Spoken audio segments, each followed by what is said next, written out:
Hey guys, welcome back to the Twilight Terror. Today, we're diving into one of the darkest and most shocking true stories in South Korean history, the Brothers' Home scandal. If you thought Squid Game was intense, wait until you hear about this real-life nightmare that happened from 1970 to 1988. Let's uncover the truth. In the 1970s, South Korea was undergoing massive economic growth. The government was laser-focused on modernizing the country and improving its international image. But with progress came problems. The streets of cities like Busan were filled with homeless people, orphans, and those struggling to get by, to clean up the streets. The government introduced policies to remove so-called undesirables, people they thought tarnished the country's image. And that's where places like the Brothers' Home came in. The Brothers' Home, also known as Juan, was a massive facility in Busan, South Korea. It was supposed to be a welfare center, a place where people could be rehabilitated and reintegrated into society. But the truth, it was more like a prison or worse, a labor camp. From 1970 to 1988, over 38,000 people passed through the gates of Brothers' Home. But here's the catch. Most of them weren't criminals or troublemakers.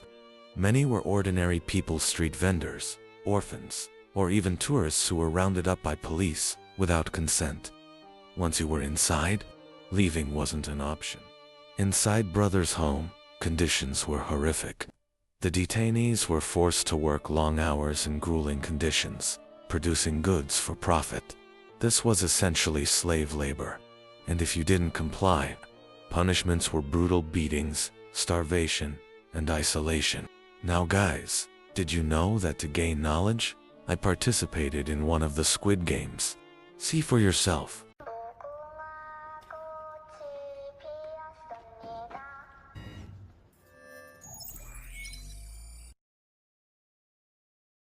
Ha ha ha, I almost didn't die in this one personally, but let's get back to the story.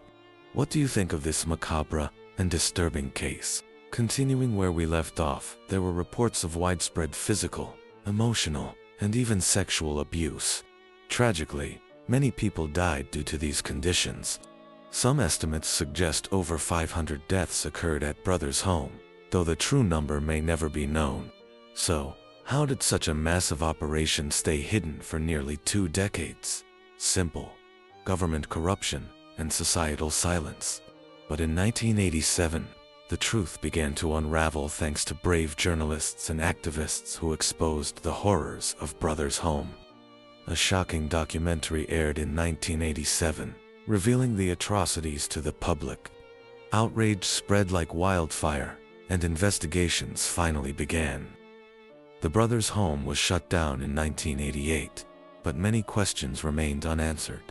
Who allowed this to happen? And why did it go on for so long?